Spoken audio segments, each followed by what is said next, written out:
Ya, teman pemilih, hari ini kita ada di kantor Perbekal Desa Penarungan dan kita akan melihat bagaimana proses pemutahiran data pemilih berkelanjutan melalui metode coklit terbatas.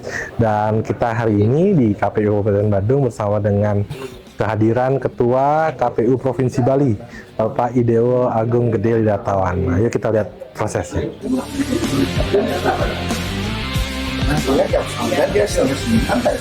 Pak Ketua, pagi hari ini kita kemana nih? Pagi Di Badung. saya ngikut teman-teman Badung ya, ini di Penarungan ya. Betul, di Penarungan. Jadi kita akan mengecek betul secara langsung. Saya ingin tahu bagaimana coktas yang dilakukan, Siap. sehingga data pemilih kita nanti menjadi data pemilih yang valid ya. Saya tidak ingin kejadian-kejadian masih ada penduduk yang masih hidup tapi dibuatkan akte kematian, karena itu luar biasa impactnya. Ya, apalagi kita menjelang pilkades ya. Kalau misalnya ada 5-10 orang seperti itu, mereka tidak punya hak suara, selisihnya 2, kan ini bisa menentukan pemenang.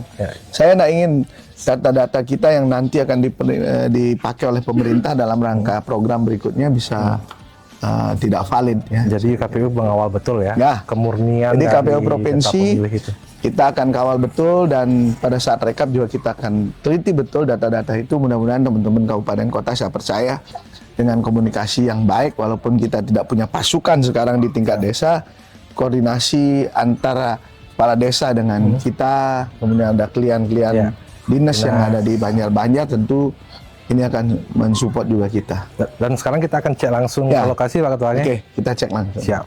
Ya teman pemilih, kita ikutin untuk proses coktas pemutahiran data pemilih berkelanjutan di KPU Badung, langsung ke tempat pemilih kita.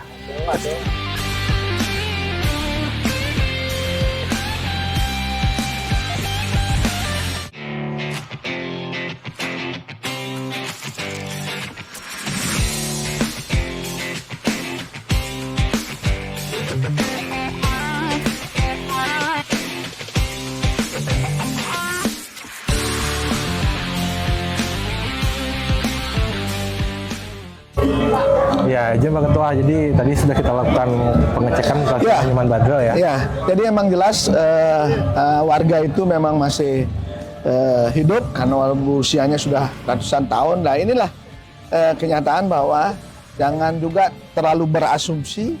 Padahal masih banyak warga-warga kita yang sehat.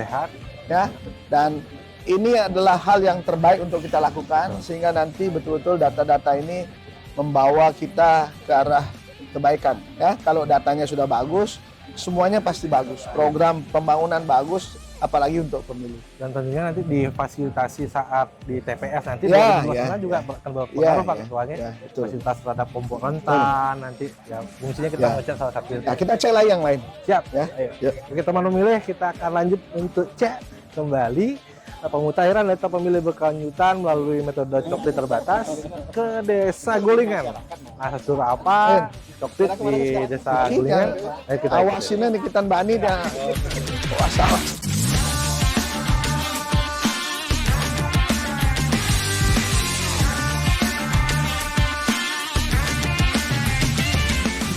Nah, teman pemilih, sekarang kita sudah sampai di kantor Desa Gulingan. Tentunya kita akan melanjutkan dari proses sebelumnya dari Desa Penarungan. Kemudian kita akan kunjung dulu ke kantor Desa Perbekal dan nantinya akan menuju langsung ke rumah pemilih. Untuk langsung kita lakukan kembali pemutahiran data pemilih berkelanjutan melalui metode coklit terbatas. Ayo ikutin bagaimana keseruannya di Desa Gulingan bersama kami di Demokrasi Trip and Talk KPU Kabupaten Badung.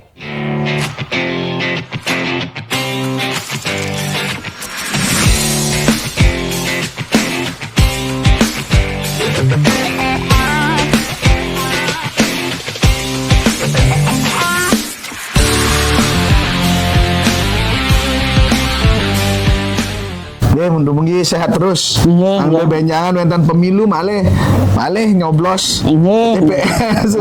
Masuk semuanya. Nggih, semua mengganggu dikit tiang pamit. Dan ampun kan dan. Nggih. Tiang nak senang yen ampun doh mriki wenten acara niki.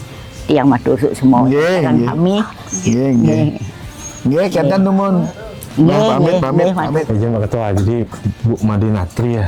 Ya, tadi kita 105 lihat tahun bahwa beliau. betul ya berdasarkan catatan kependudukannya juga benar.